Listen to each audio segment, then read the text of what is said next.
guys! Welcome back dito sa aming munting tindahan. And for today's video, ay share ko nga lang itong ating mga deliveries na dumating na. So, nandito nga tayo sa aming sala dahil yung ating mga deliveries is dito na nga talaga yung nagiging receiving area natin.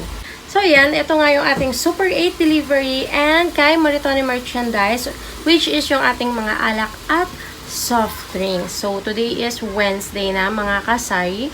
And, ayun, as of now, ay kasalukuyan nga akong nagpa-price. Ayan, naglalagay ako ng price. And, napuputol-putol na ako ng ating mga ilang mga sabon na ating in-order. So, yung iba is, naumpisahan ko nang i-display sa ating munting tindahan.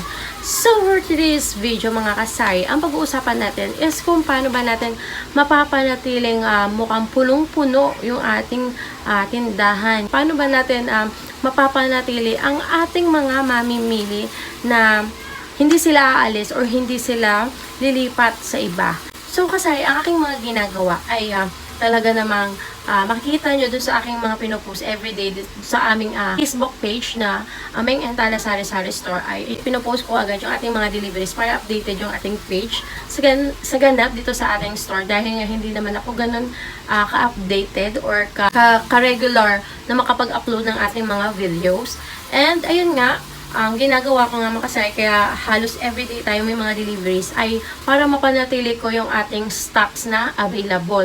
So, unang-una mga kasay is mas lalakas or lalaki yung ating sales everyday kapag talaga namang available lahat ng ating items. Kaya naman sinisikap ko talaga na hindi kami mauubusan. So, para hindi nalalayo yung ating customer or hindi sila lilipat na baka wala na naman.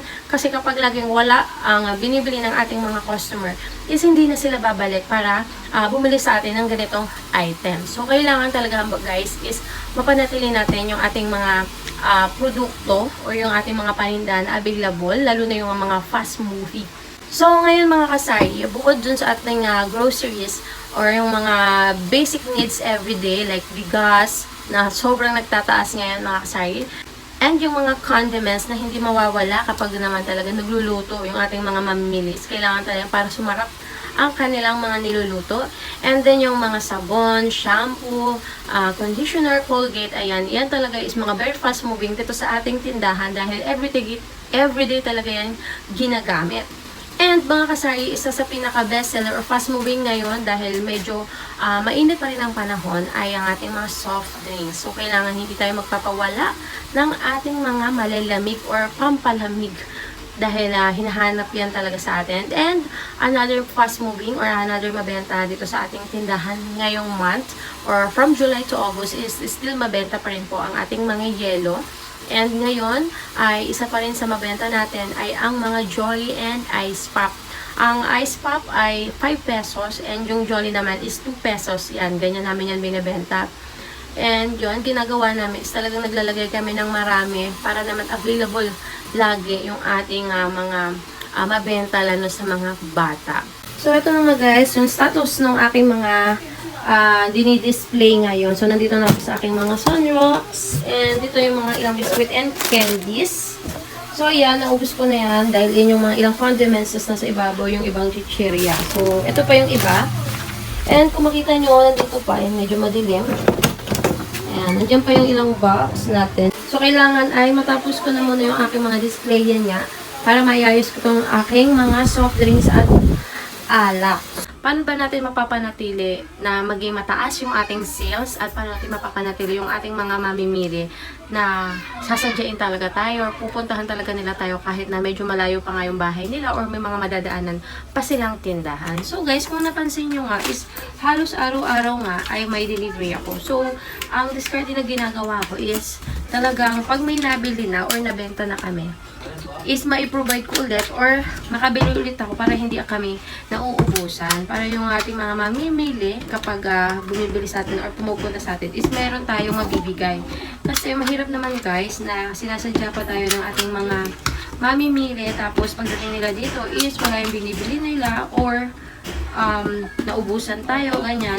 'Di ba? Nakakapanghinayang din. Dapat talaga guys para mapanatili natin or para mas mapataas pa natin yung ating mga sales is kailangan pag pumunta yung ating mga mamimili ay meron silang bit-bit, meron silang nabili sa atin. Wala man yung binibili sa atin, kailangan may mai-offer tayo na halos same nung hinahanap nila or parang alternative doon sa kailangan nila. Kapag kasi guys na tuwing mamimili sila dito or pupunta sila dito sa atin ay wala yung binibili nila o lagi na lang out of stock, wala silang nabibili lagi dito sa ating tindahan, hindi na sila babalik sa susunod dahil lalo doon sa mga malalayo, hindi na nila tayo sasadyain kasi po pagod lang pala sila, wala naman pala yung item or yung mga kailangan nila dito sa ating tindahan. Kaya kailangan is laging available yung ating mga product. Tsaka, alam nyo ba guys, na kailangan i-maintain din natin yung pagsasara at pagbubukas ng ating tindahan kasi based on our experience, sa umaga kasi marami talagang nag-o-open ng store ng maaga dito sa amin. Pero, na ginagawa ko is nagbubukas pa rin ako ng kasing aga nila or minsan mas maaga ako ng kaunti. Kasi ngayon may naging 5:30 na yung opening ko. Pero nung may estudyante tayo is mga 4:30 pa lang is naka-open na tayo dahil nga may estudyante tayo. So sinasabayan natin ng pag-aasikaso sa ating mga anak and then at the same time is nakabukas na yung ating tindahan para anytime na may bumili is mapagbebentahan natin. So ngayon is malapit naman na yung pasukan so magbabalik tayo sa 4:30 AM. Sa umaga marami ang nag-open ng store and sa gabi naman guys is medyo maaga silang nagsasara like sa amin. So mas marami talaga or mas nakakahabol kami ng benta or sales sa gabi. Hindi naman din araw-araw ay Pasko ika nga, diba? So guys, yung pa natin ginagawa dito sa ating tindahan is mag-iisip tayo nung ano pang pwede nating ilagdag dito sa ating tindahan. Syempre, bago tayo makapagdagdag ng paninda, ay iisipin natin kung sino yung mga customer natin, kung ano ba yung kailangan ng ating mga customer. So, tulad ngayon, lalo na nga na palapit na ulit ang pasukan, ay nagdagdag na kami ngayon or nag-restock na ulit kami ng aming mga school supply. So, kung dati medyo, nung nag-start kami, syempre this pandemic pa, may tindan na kami pa konti-konting school supply hanggang nagdagdag kami nitong nagpasukan. And ngayon, nagdagdag ulit kami ng iba pang school supplies na kadalasang hinahanap ng mga estudyante. So, bali ngayon guys, nakapamili na nga ako ng ating mga school supplies. Available na yan dito sa May and Pala Sari-Sari Store. Isa yan sa aming discarte na magdagdag kami ng iba pang mga paninda na kailangan ng ating mga mamimili. So, bukod nga sa school supplies is nagdadagdag pa nga ako ng mga ibang mga paninda na hindi usually mayroon dito sa area namin. Like, nagdadagdag ako ng mga Pringles, yung mga chichirang ganyan. Tapos ganito, may mga tinitinda rin ako ganito. Hot cake, tapos meron din akong mas malaki dito na champurado. So, easy to cook na to guys. So, isa to sa ginagawa kong paraan talaga para makilala yung store namin. So, and ayun, mag-iisip na naman tayo ng mga additional na paninda talaga para mas maging mabenta pa talaga yung ating tindahan. And ang tina-target ko talaga is yung mabibili din naman and then wala doon sa mga kalapit nating tindahan para naman kahit paano is talagang sa atin lang bibili yung ating mga customer. Ngayon yan guys, naiisip kong idagdag dito sa aming store is yung mga ipit, mga clam, mga ribbon, mga ganyan. So hindi ko pa sure kasi kung saan ako kukuha ng supplier or kung saan medyo mababa para naman affordable pa rin yung ating maibenta sa ating mga customer dahil nga magpapasukan na, ayan, kailangan na yan kasi ayos natin yung mga estudyante natin pagpasok. So yun yung gusto ko sana idagdag ngayon. So actually marami akong ideas or marami akong gustong idagdag sa store pero hindi kasi pwede agad-agad na kapag may naisip ka ay i-add mo na agad, lalo na kung medyo malaki din yung budget. Kahit na sabihin mo na may budget ka, iisipin mo kung mag-click mo nito para naman hindi masayang effort mo, hindi masayang yung puhunan na ilalaan mo para sa idadagdag mong items.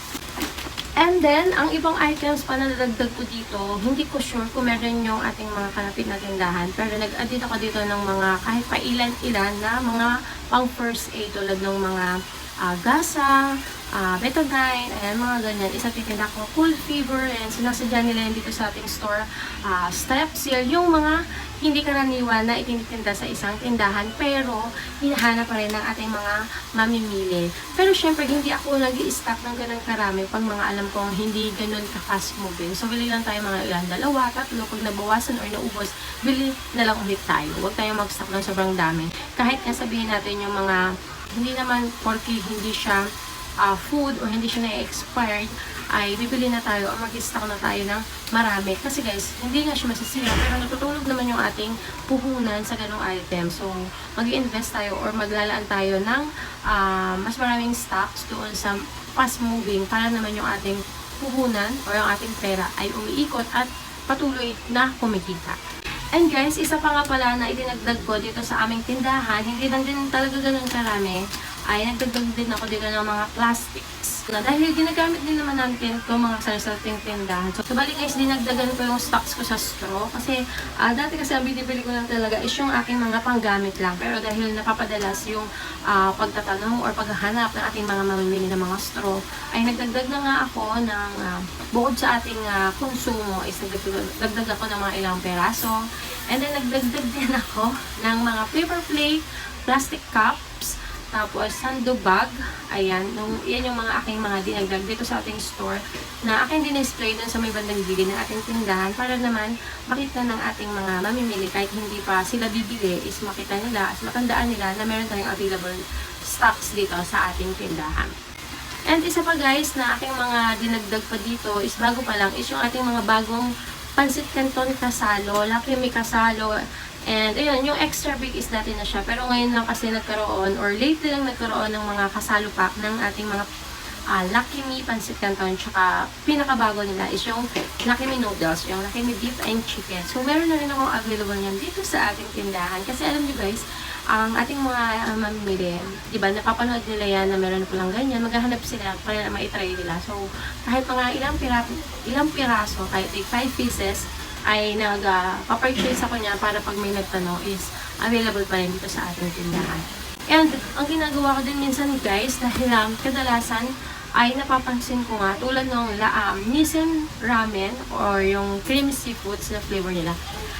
Kahit saan ako mag-order, either dito kay Super 8 or doon sa mga pinupuntahan or binibilan ko na wholesaler sa palengke is madalas nagkakaubusan ko. Kasi hindi ko sure kung bakit yung mga items po ni URC is laging parang nagiging limited stocks or parang biglang nauubusan, mga ganyan. So, pag ganyan, alam ko fast moving tapos may pagkakataon ako na available is bibili na ako ng more than dun sa kailangan i-purchase ko this week or good for 2 weeks or 3 weeks, lalo na pag mga fast moving na katulad ng ganyan. So, ngayon, yung ating mga Pansit Canton, ang ginagawa ko na ngayon is per box na ako bumibili niyan.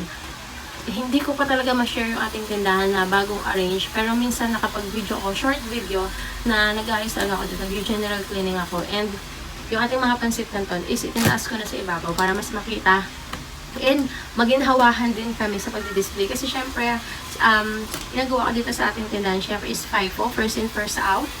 So, yung sa mga Lucky Me or mga noodles, syempre, 20 pieces, 10 pieces tayo bibili niyan. So, aalisin muna natin yung mga old stock, tapos, tsaka natin ilalagay muna yung bago sa baba or sa ilalim para naman yung expiration niya hindi matambakan, hindi tayo masiraan at ma-expire na ating mga paninda na mauuwi sa pagkamili. So, yun yung mga ginagawa ko yan dito sa ating tindahan. And kapag syempre naka-experience tayo ng ganyan yung ating mga mamimili na, ay, expired na to, tinitinda pa. Syempre, mauubos or maapektuhan yung ating mga mamimili, pwede siyang mabawasan or pwedeng, yun, kumonti nga yung ating mga mamimili kapag na-experience nila yun, nakakapag-tinda pala tayo ng mga expired na, yung hindi good quality. So, kapag may nagbabalik dito na hindi nila nagustuhan yung quality, ay tinatanggap na namin, pinapalitan namin. Minsan sa Lucky Me, walang sauce, so hindi naman natin fault yan ng mga tindera, pero para at least maging satisfied si customer, ay pinapalitan na lang natin. So yun nga, kasi nga kapag na-disappoint yung ating mga customer, pwede na silang hindi bumalik at hindi na bumili dito sa ating tindahan. So, importante na masatisfy natin yung ating mga mamimili para naman talaga babalik sila dito sa ating tindahan para dito sa ating mamili. Siyempre, pinagkakatiwalaan nila tayo dun sa mga items or mga pagkain na binibili nila sa atin. Siyempre, nagtitiwala kasi ang ating mga mamimili sa atin kung paano natin i-handle yung ating mga produkto, kung paano nila nakikita kung malinis ba yung ating tindahan, kung malinis ba tayo sa ating mga paninda. Siyempre, nakikita yan ng ating mga mamimili. Bali, ang ating mga customer ay nag-o-observe din yan habang sila ay namimili sa atin. Kailangan masatisfy natin sila sa kanilang mga kailangan or sa ating serbisyo. So, ayun lang muna guys ang ating isi-share o pag-uusapan today. Medyo mahaba-haba na itong ating video and magtatapusin ko pa yung itong ating mga displayin. So, bali ngayon, ibubuhatin ko na to sa ating tindahan para diretsong i-display na at maging maganda ang ating tindahan. So, ayun lang guys. Thank you for watching. Sana may na-share ako maganda sa inyo. May natutunan kayo sa aking mga pinagsasabi dito. And I hope makatulong sa inyo guys. So, yun lang guys. Thank you for watching. And please subscribe. This is aking YouTube channel. Bye!